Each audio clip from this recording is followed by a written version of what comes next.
Alright, boom, what's good, Kevs gang? Welcome back to another reaction with your boy Kevs. How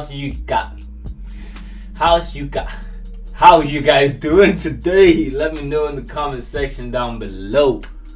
Then I can also tell you how I'm doing, bro. I will get the conversation going from that point on. If you know, you know. Alright, today we're doing the story of Mr. Tom Brady, the Dynasty Destroyer. Let's hop onto this. Bro, my lingo's all over the place today. Let's hop into this.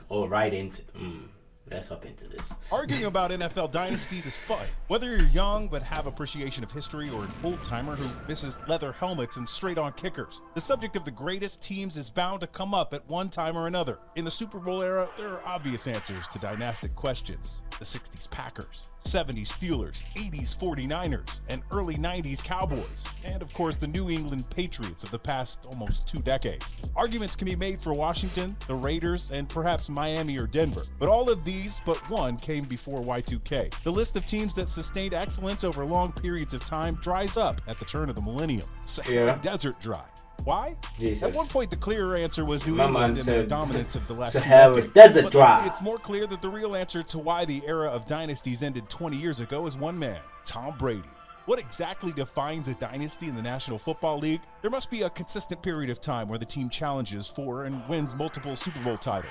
Postseason success is crucial, as are the rings. The '85 Bears may be the greatest single-season NFL team ever, but they were never a dynasty. Buffalo went to 4 straight Super Bowls, but failing to win even once regulates them to merely the very good category. Which brings us back to Tom Brady. Of course, one man does not make a team or win championships alone, but no one in the NFL history has sustained excellence over a long period of time with a surrounding cast, and sometimes cast-offs, that changed as much as Brady's in New England and now Tampa. Whichever team dominated for an era, there's a familiar roster of Hall of Famers who were together for at least most of the run as franchise cornerstones. Except the last 2 decades. The glue wore number 12 and is the only constant in what otherwise was an almost yearly sea of change. Brady's rise to superstardom is familiar to anyone with a pulse who has even the mildest interest in sports in the last 2 decades. An expected 2nd or 3rd round pick in the 2000.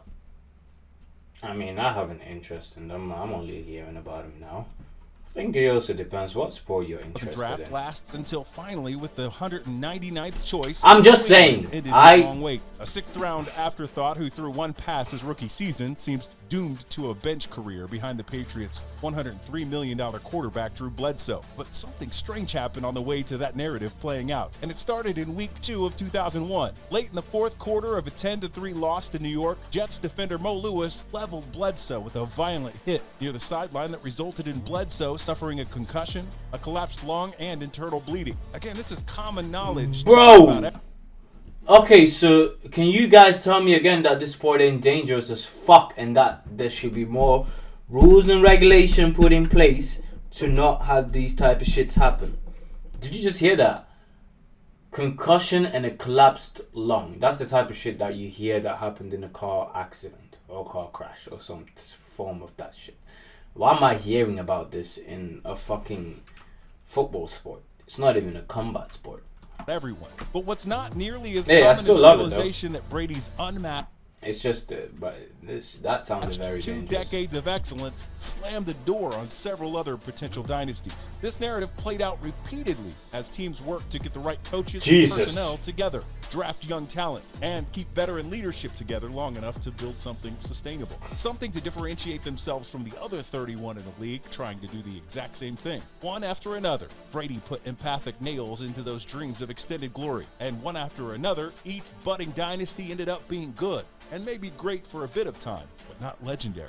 And it started with the St. Louis Rams, dubbed the greatest show on turf. St. Louis in 1999 rode their own backup quarterback fairy tale season to a Super Bowl victory over Tennessee, and they seem to be only beginning a dynastic run. The high-flying Rams victory over 1999 rode their own backup quarterback fairy tale season to a Super Bowl victory over Tennessee, and they seemed to be only beginning a dynastic run. The high-flying Rams were nudged out of the playoffs in 2000, but rode a second MVP season by quarterback Kurt Warner. I don't like that kit, man. Blue and yellow. Poised for another Lombardi trophy. No, they faced blue and yellow with white. Patriots. A second ring in 3 seasons would serve notice that the era of the St. Louis Rams had arrived, but Brady and the Patriots had other ideas. While St. Louis turned the ball over 3 times, New England played virtually error-free and held a 17-3 lead in the third quarter. Color commentator John Madden famously said the underdogs should play for overtime. Instead, Brady threw 3 short completions before a 23-yarder to Troy Brown and a 6-yarder to Jermaine Wiggins.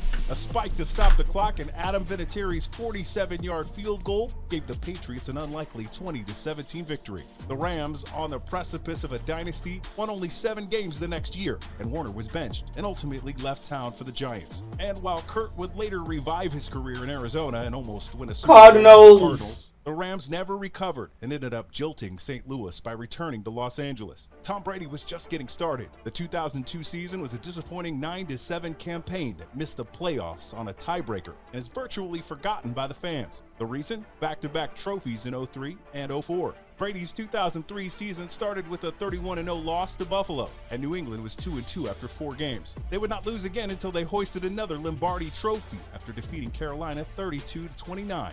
On another Vinatieri game-winning kick. As for securing themselves as the first dynasty of the new millennium, that was achieved the following year when Brady led the Pats to a second straight 14-2 regular season mark and into the Super Bowl against Philadelphia. Consider this. Not only did New England reach the pinnacle in team sports, which is establishing a dynasty, but even when they did not win at all, they were a high barrier for anyone else to climb over and win consistently for any length of time. The AFC East? Forget about it if you're Miami, Buffalo, or the Jets. The Patriots took 11 straight division titles, a league record, and 17 of 19. The once and future LA Rams had 7 straight in the 70s. What about the AFC as a whole? In the 2000s, Tom Brady and New England played in 8 straight AFC championship games, easily the league record there also. The 73-78 Raiders are next with 5. All by himself. Well, not all by himself, but you get what I mean. Pats standing in your way is a brick wall against anyone, whether for the AFC East, the entire conference, or the league for any claim to that label. And now back to blocking specific NFL teams looking to plant their flag on the summit, which someone does each year in February, and stay. Staying being the harder part of the equation, since no one besides Brady has accomplished that since Bill Clinton was in the White House. One team in the 2010s appeared on the precipice of dynastic greatness, and many have declared it to be the best individual season group of the decade. The 2013 Seattle Seahawks. Remember the Legion of Boom? Richard Sherman, Earl Thomas, and Cam Chancellor leading the way in the systematic destruction of opposing offenses on the way to the Super Bowl route of Peyton Manning in Denver. Of their 19 opponents, 16 scored 20 or less, and opposing quarterbacks compiled an anemic 63.4 passer rating in the regular season, by far the lowest mark of the 2010s. Manning and the Broncos were supposed to be almost evenly matched with Seattle, but the destruction that the Legion of Boom lowered on them was greater than even the decade of Super Bowl blowouts the 1980s ever produced. The first play from scrimmage was a safety, and the Seahawks built a 36-0 lead before allowing a single score. Young team, emerging star quarterback in Russell Wilson, led by the charismatic and energetic coach Pete Carroll. The stuff dynasties are made of, right? Wrong. 2014 should have been. I don't know. I'm here to learn, bro. The next great team. The new Packers, Steelers, Cowboys, 49ers, and Patriots. It was time for the Hawks to vanquish the rulers of the NFL and establish themselves as the new alpha. Once again, they rode into the Super Bowl week as the NFC's top seed and sporting the Legion of Boom. Augmenting their defensive stalwarts was a more seasoned and polished Russell Wilson, and the legs of Marshawn Beast Mode Lynch ran through and by opposing defenders. Only problem was, Tom Brady and the Patriots stood in their path like the Great Wall of China in what is consistently remembered as one of, if not the greatest Super Bowl game in history. Brady set a record with 37 pass completions and led New England to a thrilling 28-24 victory. Sorry, Seattle, no more dynasty talk. And while Pete Carroll's infamous decision to eschew handing off to Lynch led to Malcolm Butler's end-zone interception and the Pats win, the result was still the same. New England wins. It was the 4th overall for Tom Brady's team and their first in a decade. So disappointing was the loss, so devastating to the swagger of the Seahawks that instead of celebrating the birth of the NFL's newest dynasty, there was a a televised brawl initiated by an irate Seattle defender when Brady took a knee at the end of the game. Brady and Belichick took 2 more Super Bowl titles together. Damn. A miraculous comeback for the ages over Atlanta, and then a defensive slugfest with the Rams. But neither had the aura of interfering with a budding dynasty. 6 rings and unquestionably the best run over nearly 2 decades of any modern-era franchise. And then, just like that, the tiny rumblings of disenchantment, or maybe just wanderlust, became headlines all over the sporting world. Tom Brady was leaving. Oh shit! Franchise. And then, just like that, the tiny rumblings of disenchantment, or maybe just wanderlust, became headlines. Never mind. Oh, I don't mean anything bad by this.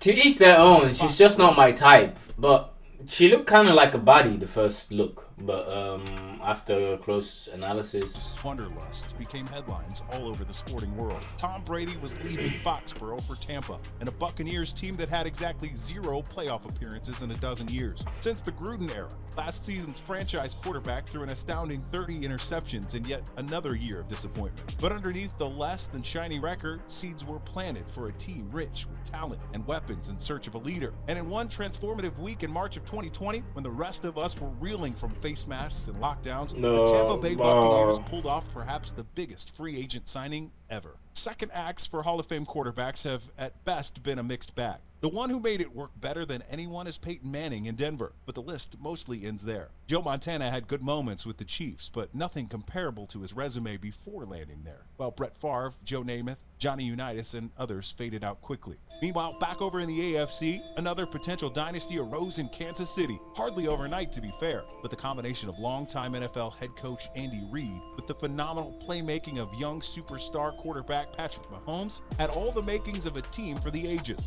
And now, with Brady gone south, the Patriots of old were not fuck with me, man. Come on. Of the past 2 decades. Just like that, the following season, Kansas City marched back into the Super Bowl. Down in Tampa, Tom Brady and new mentor Bruce Arians got off to a slow start, which is not exactly uncommon for Brady teams. But along with Todd Bowles' defensive unit, the offense came together for a playoff run that saw Brady's new charge take the road and defeat first Washington and then Drew Brees and the Saints in New Orleans, followed by Aaron Rodgers and the Pack in Green Bay. In the season of COVID turning everything upside down, could the NFL have imagined a better storyline than having Tom Brady and his new team facing heir apparent Patrick Mahomes and the Chiefs trying to plant their flag on the mountaintop? Not a chance. At Tampa's Raymond James Stadium, Brady and his Buccaneers slammed the door on talk of Kansas City being the new standard of excellence, at least for the time being. Brady threw for 3 first-half touchdowns, 2 to old New England partner Rob Gronkowski, who dropped retirement to join his old quarterback in sunny Florida. The Tampa defense completely stifled the high-flying Chiefs in a dominant 31-9 victory that hushed all the new dynasty talk again, at least for the moment. Mahomes is young and the future is extremely bright for his Midwestern team, but for now the crown remains on the same head as it occupied for 2 decades. The modern NFL has no equivalent to the run of success that Tom Brady has enjoyed for 2 decades. Every champion knows that challengers are lined up for the chance to unseat and replace them atop the football world, and the list of teams who climbed the mountaintop and stayed there is short and not currently getting longer. Since the turn of the millennium, every time an NFL franchise seemed ready to prove their staying power to the world, one player above all has humbled no. One player stood firmly in the way of no. champions with dreams of joining the all-time dynasties. And as of right now, Tom Brady is still in their way. Fucking hell, man. And what, like, this video was made 11 months ago, so it still is kind of pretty relevant. You know what I'm saying? Fuck, man. As much as I want to say this man is basically Superman in human form, I don't like the fact that I had to learn that he is in the way even of my team. So that's a hard pill to swallow. You even saw it slipped out, and I was like, what did I think I even trashed him there towards the end. Like, it slipped out. I couldn't keep my emotions in check. I couldn't. But it is what it is. Guys, if you enjoyed this reaction, it was a bit of a more laid back vibe. Just learning about your man, Mr. Tom Brady, a bit more. Leave a like, comment, subscribe for your boy so that you can say you were here early with the family. Well, It's not really early anymore, but you get what I mean. You can still be part of the family at its earlier stages before we go boom. You know what I'm saying? Kev's gang, for now, it's been good with you, it's been real with you, it's been true with you. And your boy's out.